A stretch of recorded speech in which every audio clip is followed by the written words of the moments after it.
Ассалаумағалейкум, құрметті көрермен, арнамызға қош келдіңіз. Қазақстан және жаһанда болып жатқан ең соңғы жаңалықтарды алғашқылар қатарында білгіңіз келсе, арна төмендегі бір ғана лайк және подписаться етемелерін баса кетуді ұмытпаң. Ал онда біз бастадық. Алматыда 17 жастағы қыз өз-өзіне қол жұмсады. Алматыдағы жеке меншік мектептің 11-ші сынып оқушысы өз-өзіне қол жұмсады деп хабарлайды Turkistan.kz порталы. Әлеуметтік желілерде тараған ақпаратқа сәйкес 17 жастағы қыз шатырдан секіріп көз жұмған. Нұсқалардың бірінде жасөспірім мұндай қадамға мектеп директоры мен оқу істері меңгерушілері ұрысқаны, кейін оны мектептен шығарып жібергені себеп болғаны айтылуда.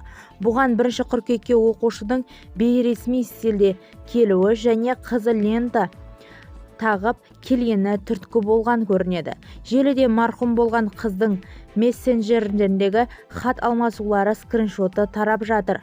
Алматы қалалық полиция департаменті социдис фактісі бойынша тергеу жүргізіліп жатқанын айтты.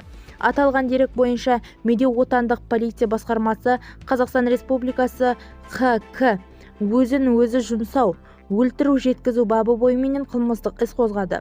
Мотивті және мән-жайды анықтауда, деді хабарламада полицияда. Бізді тамашалауды жалғастырыңыз, сау саламат болыңыз.